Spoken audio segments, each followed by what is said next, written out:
नमस्कार दोस्तों, स्वागत है आप सभी का फिर से एक बार मेरे YouTube चैनल कंपटीशन हब पर। मैं हूं राहुल सेन। आपके प्यार और फीडबैक के लिए तहे दिल से बहुत बहुत धन्यवाद। जैसा कि थंबनेल देखकर आपको मालूम पड़ गया होगा कि इस वीडियो में हम चर्चा करने वाले हैं कि पटवारी भर्ती परीक्षा जो हुई थी उस पर लेकर किस प्रकार की बयानबाजी हो रही है। कांग्रेस की सरकार जो है वो मध्य प्रदेश की बीजेपी सरकार के ऊपर जो है वो आरोप लगा रही है कि सरकार के रहते हुए, सरकार की निगरानी में जो है वो पटवारी भर्ती परीक्षा में जो है वो आप घोटाले हुए हैं। और भी कई भर्ती परीक्षाएं हैं जिनको लेकर जो है वो कांग्रेस ने सवाल उठाए हैं कि यदि सरकार को पता था तो फिर इन सभी भर्तियों में जो है वो धांधली कैसे हुई, इनके रिजल्ट अभी तक क्यों नहीं आए हैं, ज्वाइनिंग क्यों नहीं दे पा रहे हैं और लंबित भर्ती परीक्षाओं का जो है वो आपका नोटिफिकेशन क्यों नहीं जारी किया जा रहा है। यही सारी चर्चा इस वीडियो में करने वाला हूँ। साथ में चर्चा करने वाला हूँ कि लेटेस्ट में जो भी आपकी घटनाएं घटित हुई हैं, जैसे यदि बात कर ले करंट अफेयर्स के जो भी टॉपिक है जो आपके आने वाले एग्जाम्स में आपके पूछे जाएंगे तो उन पर भी चर्चा आपसे करने वाला हूं। रिक्वेस्ट ये रहेगी कि यदि आप चैनल में फर्स्ट टाइम पर विजिट कर रहे हैं तो चैनल को सब्सक्राइब करना, वीडियो को लाइक करना और शेयर करना मत भूलिएगा ताकि इस तरह के अपडेट्स आपको समय समय पर मिलते रहे। चलिए शुरू करते हैं। देखिए, जैसा कि आप स्क्रीन पे देख पा रहे होंगे, एमपी इलेक्शन 2023 कांग्रेस का आरोप, पटवारी भर्ती घोटाले का राज साफ होने के बाद भी परीक्षा कराती रही सरकार। कांग्रेस के राष्ट्रीय महासचिव प्रदेश प्रभारी रणदीप सिंह सुरजेवाला का दावा, भाजपा सरकार की जानकारी में हुआ घोटाला, प्रदेश सरकार बनने पर कांग्रेस कराएगी पूरी जांच। मतलब इनका कहना है कि यदि कांग्रेस की सरकार बनती है तो पूरी तरीके से जो है वो इस भर्ती परीक्षाओं की जांच कराई जाएगी। और आगे देखिए इन्हें क्या बोला हुआ है। भर्ती परीक्षा को लेकर उठाए सवाल, प्रदेश कांग्रेस मुख्यालय में आयोजित पत्रकार वार्ता में सुरजेवाला ने ग्वालियर क्राइम ब्रांच द्वारा की गई प्राथमिकी के हवाले से बताया कि यह 4 अप्रैल 2023 को ही पता चल गया था कि पटवारी भर्ती परीक्षा में घोटाला किया जा रहा है। वास्तविक परीक्षाओं के स्थानों पर दूसरे के बिठाने का भी काम हुआ। कुछ आरोपियों से लैपटॉप, बायोमेट्रिक मशीन सहित अन्य सामग्री जब्त की गई। इससे प्रश्न यह उठता है कि जब 4 अप्रैल 2023 को ही घोटाले का प्रमाण पत्र मिल गए थे तो भी परीक्षा जारी रखकर इसे क्यों होने दिया गया। आपको क्या लगता है कि जो आरोप लगाए गए हैं वो काफी हद तक तर्कसंगत है? यदि आपको कुछ भी लगता है या फिर आपकी कोई भी टिप्पणी है तो कमेंट जरूर कीजिएगा कि आपको क्या लगता है और क्या नहीं लगता है। वैसे पटवारी भर्ती परीक्षा का रिजल्ट आने के बाद बहुत सारी भ्रमित जो आपकी भ्रांतियां थी या फिर जो भी सवाल थे वो सारे क्लियर हो चुके हैं कि पटवारी भर्ती परीक्षा में आखिर क्या हुआ है, क्या नहीं हुआ है, कितने पैसे लिए गए हैं और कहां पर कैसी क्या धांधली जो है वो आपकी हुई है। आगे देखिएगा, सरकार के संरक्षण में हुआ घोटाला। उन्होंने आरोप लगाया कि सरकार के संरक्षण में यह पूरा घोटाला हुआ था, इसलिए प्रदेश स्तर पर व्यापक जांच नहीं कराई गई। गुपचुप चालान भी प्रस्तुत कर दिया गया। परीक्षा में 9,78,266 अभ्यर्थियों ने भाग लिया। 30 जून 2023 को परिणाम जारी किया गया जिसमें 8,600 अभ्यर्थियों का चयन हुआ।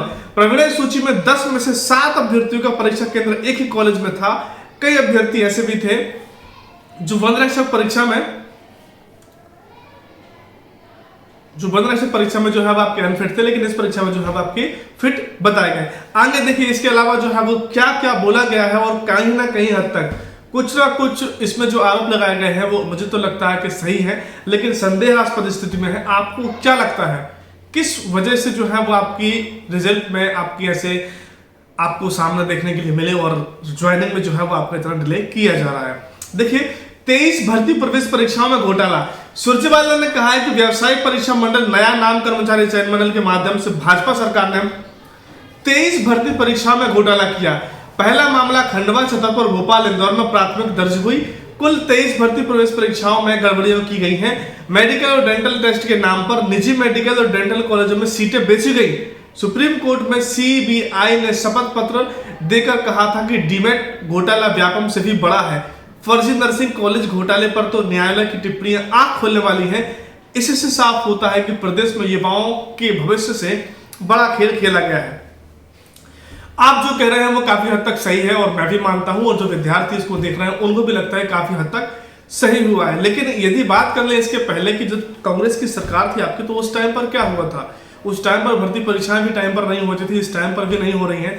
हाँ, ये बात अलग है कि इस टाइम पर जो भर्ती हुई है और उनमें जो रिजल्ट आए हैं और जो भी घोटाले के आरोप लगे हैं वो काफी जो है वो आपके लिए दिल दहलाने वाले हैं, आपके दिमाग को हिला देने वाले हैं।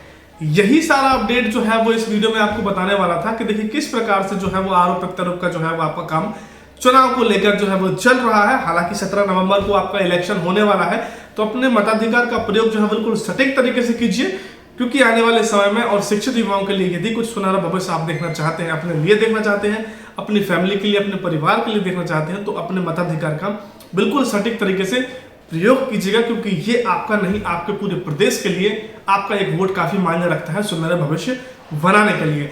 वीडियो यदि अच्छा लग रहा है तो वीडियो को लाइक करना मत भूलिएगा। चैनल पर फर्स्ट टाइम पर विजिट करें तो सब्सक्राइब करना मत भूलिएगा। आगे देखिए कुछ करंट अफेयर्स के क्वेश्चन है जो आने वाली आपकी एमपीपीएससी, यूपीपीएससी, एसएससी बात कर ले, आपका रेलवे, बैंकिंग, किसी भी एग्जाम की बात कर ले, खासतौर से यदि पेपर की बात करें तो सारे एग्जाम्स में आपके ये क्वेश्चन निकल कर आते हैं और यहाँ से क्वेश्चन पूछे जाते हैं। तो ये कुछ करंट अफेयर्स के क्वेश्चन है जो यदि आप तैयारी कर रहे हैं भर्ती परीक्षाओं की, सरकारी में भर्ती में शामिल होना आपका सपना है, तो इन क्वेश्चन पे एक नजर देखना और वीडियो को लास्ट तक देखना मत भूलिएगा, क्योंकि कहीं ना कहीं से क्वेश्चन आपको निकल कर जरूर आता है। आगे देखिएगा, सामने आप देख पा रहे होंगे ये शख्सियत किसी भी चीज की मोहताज नहीं है। इनको नाम जो है वो आपका मास्टर ब्लास्टर के नाम से जाना जाता है। जी हाँ, मैं बात कर रहा हूं आपका सचिन तेंदुलकर जी की। ठीक है, नई दिल्ली, मास्टर ब्लास्टर सचिन तेंदुलकर की ओर से भारतीय क्रिकेट को दिया गया योगदान किसी से छुपा नहीं है। क्रिकेट में बैटिंग के ज्यादातर रिकॉर्ड आज भी सचिन के नाम पर दर्ज हैं। वनडे और टेस्ट क्रिकेट में सर्वाधिक शतक और रनों का रिकॉर्ड इस समय मास्टर ब्लास्टर के ही नाम है। भारतीय क्रिकेट को सचिन की ओर से, देखिए नाम है, ठीक है, भारतीय क्रिकेट को सचिन की ओर से दिए गए योगदान को सैल्यूट करते हुए मुंबई के मशहूर वानखेड़े स्टेडियम में, वानखेड़े स्टेडियम में ये क्वेश्चन पूछा जाएगा आपसे कि किस स्टेडियम में जो है वो सचिन का जो है वो स्टैचू का अनावरण किया गया, तो वानखेड़े स्टेडियम मुंबई में। ठीक है, वानखेड़े स्टेडियम पर उनकी प्रतिमा का अनावरण वर्ल्ड कप 2023 के दौरान बुधवार 1 नवंबर को, ये भी याद रखिएगा 1 नवंबर को। हालांकि इसका जो अनावरण है वो सचिन तेंदुलकर जी के बर्थडे पर होना था, लेकिन कार्य प्रगति पर रहा, जिसमें कारण से इसमें डिले हो गया। इस कारण से इसका जो है वो अनावरण अभी वर्ल्ड कप के दौरान पर किया गया। मुंबई क्रिकेट एसोसिएशन की ओर से यह प्रतिमा सचिन तेंदुलकर स्टैंड के पास स्थापित की गई है। अगला क्वेश्चन है आपका, हाल ही में किस शहर को जो है वो मध्य प्रदेश में सिटी ऑफ म्यूजिक के नाम से जो है वो आपका नामांकित किया गया है। देखिए, तानसेन की जन्मस्थली ग्वालियर को यूनेस्को ने दी सिटी ऑफ म्यूजिक की मान्यता। सीएम शिवराज सिंह चौहान ने लिखा, यूनेस्को ने हमारे संगीत सम्राट तानसेन की जन्मस्थली ग्वालियर को सिटी ऑफ म्यूजिक की मान्यता दी है। ग्वालियर तथा प्रदेश को मिला यह सम्मान हमारी संस्कृति, विरासत और प्राचीन कला जगत का सम्मान है। इसके बाद देख लीजिए आपका, आप सामने देख पा रहे होंगे, यदि तस्वीर आपने नहीं देखी है तो आने वाले समय में आपको देखने के लिए मिलेगी। भारत में जन्मी नंदिनी दास ने ब्रिटिश अकादमी पुरस्कार 2023 जीता है। इसको लेकर ये हाल ही में चर्चा में बनी हुई है। तो क्वेश्चन पूछा जा सकता है कि आपका नंदिनी दास जो है वो हाल ही में चर्चा में क्यों बनी हुई है, तो इसका आंसर जो है वो आपका जाएगा कि ब्रिटिश अकादमी पुरस्कार जो है वो पुस्तक इन्होंने जीता हुआ है। देख लीजिए थोड़ा सा इनके बारे में। गौरवशाली पल, भारत में जन्मी नंदिनी दास ने जीता 2023 का ब्रिटिश अकेडमी बुक प्राइज, मिलेगी इतनी राशि। नंदिनी दास की किताब courting India, England, Mughal India and the origin of empire के लिए उन्हें British Academy book prize winner के तौर पर चुना गया है। इसके अलावा भारतीय मूल के क्रिस मंजाप्रा को black ghost of empire, the long death of slavery and the failure of emancipation के लिए 1000 पाउंड का इनाम दिया जाएगा। तो देखिए, इसलिए ये चर्चा में है आपके, और यहां से क्वेश्चन आपके लिए जरूर निकल कर आएगा। Jury has professor Charles Tripp ने कहा कि भारत और ब्रिटेन की राजनीतिक हस्तियों, अधिकारियों और बिजनेसमैन के समकालीन स्रोतों का इस्तेमाल कर नंदिनी दास ने एक अद्वितीय तत्वकालिकता दी है जो उस दौरान हुई शुरुआती गलतफहमियों को जीवंत कर देती है। उन्होंने कहा, इसके अलावा हमें इस कहानी के माध्यम से अंतरराष्ट्रीय कूटनीति के मूल्य के पहले राजदूत मिशन की याद दिलाई गई है, लेकिन इसके चारों ओर सांस्कृतिक खादानों की भी याद दिलाई गई है, जिसकी गूंज आज भी है। नंदिनी दास की बुक में क्या है, थोड़ा सा इसके बारे में देख लीजिए कि आखिर क्यों जो है वो उन्हें इस प्राइज से जो है वो आपका नवाजा गया है। तो देखिए बुक में क्या खास लिखा गया है, सामने देखिए। नंदिनी दास की किताब courting India, England, Mughal and the origin of empire में उन्होंने मुगल दरबार में इंग्लैंड के पहले राजनीतिक अभियान के माध्यम से बताई गई ब्रिटेन और भारत की सच्ची मूल कहानियों को वर्णित किया गया है। उन्होंने 17वीं शताब्दी में भारत इंग्लैंड पहले राजदूत सर थॉमस रो के आने की कहानी के जरिए साम्राज्य की उत्पत्ति का नया नजरिया रखने की कोशिश की है। इसके बाद देख लीजिए, आपके लिए बता देते हैं एक और बहुत ही अपडेट निकल कर आया है कि साइमा वाजेद, यदि आप इस नाम से परिचित हैं तो बहुत अच्छी बात है, शायद आपको पता पड़ गया है वो, यदि नहीं पता है तो ये जो है वो काफी अभी चर्चा में है, तो इनके बारे में थोड़ा सा देख लीजिए। साइमा वाजिद ने जीता WHO क्षेत्रीय निर्देशक का अहम चुनाव। आप देख पा रहे होंगे सामने स्क्रीन पे।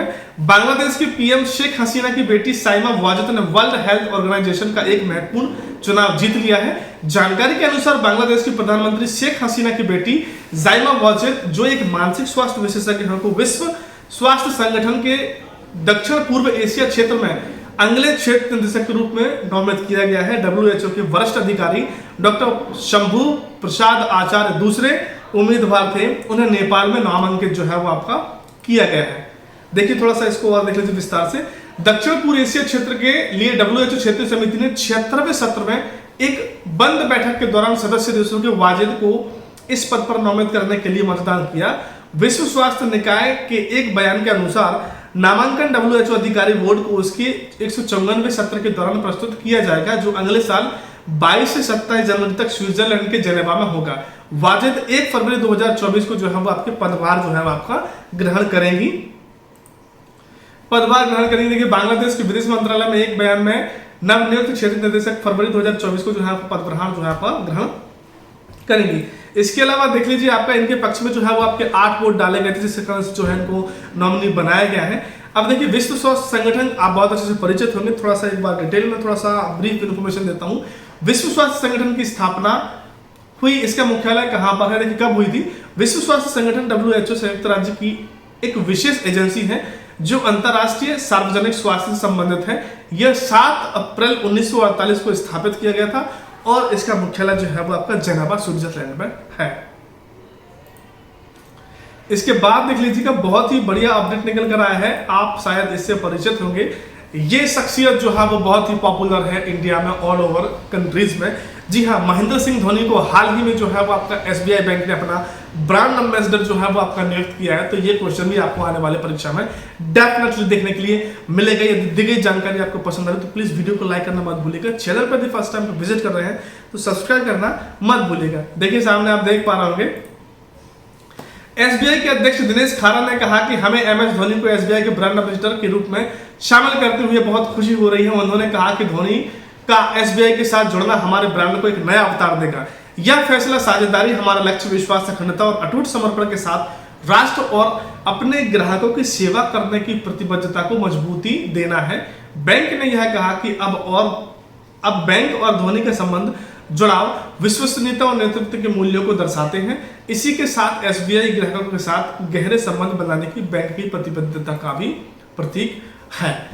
ठीक है, और ये हस्ती जो है वो किसी भी चीज की मोहताज नहीं है। हालांकि थोड़ा सा और देख लीजिए, भारतीय स्टेट बैंक ने क्रिकेट के दिग्गज महेंद्र सिंह धोनी को अपना आधिकारिक ब्रांड एम्बेसडर बनाने की घोषणा की है।